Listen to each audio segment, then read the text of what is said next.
خواجہ غریب نواز رحمۃ اللہ تعالی علیہ مرجع عوام بھی تھے، مرجع خواص بھی تھے، اور وقتاً فوقتاً خواجہ غریب نواز رحمۃ اللہ تعالی علیہ کی بارگاہ میں مسلمان حاضر ہوا کرتے، اللہ کے بندے حاضر ہوا کرتے، اور آپ رحمۃ اللہ تعالی علیہ کے ملفوظات یعنی آپ کی باتوں، آپ کے ارشادات سے علم دین سیکھا کرتے تھے۔ آپ رحمۃ اللہ تعالی علیہ اپنی محفل میں، اپنی مجلس میں جب ملفوظات عطا فرمایا کرتے، گویا کہ نیکی کی دعوت دیا کرتے، قرآن و حدیث کی باتیں کیا کرتے۔ مدنی چینل کے ناظرین، چند فرامین ہم بھی سنتے ہیں کہ خواجہ غریب نواز رحمۃ اللہ تعالی علیہ نے امت کی اصلاح کے لیے کتنے پیارے پیارے نکات ارشاد فرمائے ہیں۔ چنانچہ خواجہ غریب نواز رحمۃ اللہ تعالی علیہ ایک مقام پر ذکر کرتے ہیں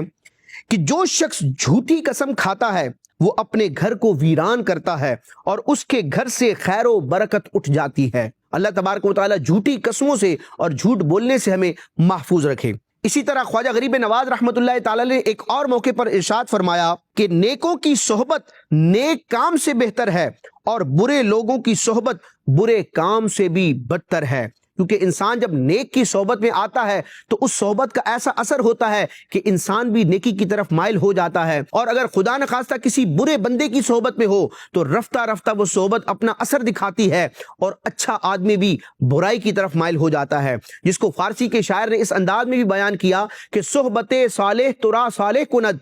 صحبت طالح ترا طالح کند۔ اس کا مفہوم یہ ہے کہ اچھے کی صحبت تجھے اچھا بنائے گی اور برے کی صحبت تجھے برا بنا دے گی۔ اعلیٰ حضرت امام علیہ سنت نے بھی فتاوی رضویہ شریف میں بری صحبت کی مثال دیتے ہوئے ارشاد فرمایا کہ یار بد مارے بد سے بدتر ہے، کہ برا دوست برے سانپ سے بھی بدتر ہے، کیونکہ سانپ اگر نقصان پہنچائے گا تو زیادہ سے زیادہ اپنی جان گنوا دے گا، لیکن اگر برا ساتھی ہوگا تو معاذ اللہ وہ جان کے ساتھ ساتھ بندے کے ایمان کے ضائع ہونے کا بھی سبب بن سکتا ہے۔ خواجہ غریب نواز رحمۃ اللہ تعالی علیہ ایک اور مقام پر ارشاد فرماتے ہیں کہ بدبختی کی علامت یہ ہے کہ انسان گناہ کرنے کے باوجود بھی اللہ عز و جل کی بارگاہ میں خود کو مقبول سمجھے۔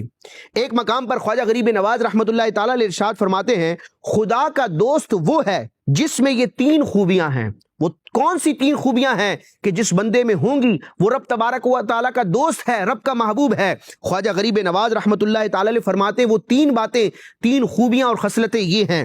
نمبر ایک، سخاوت دریا جیسی۔ نمبر دو،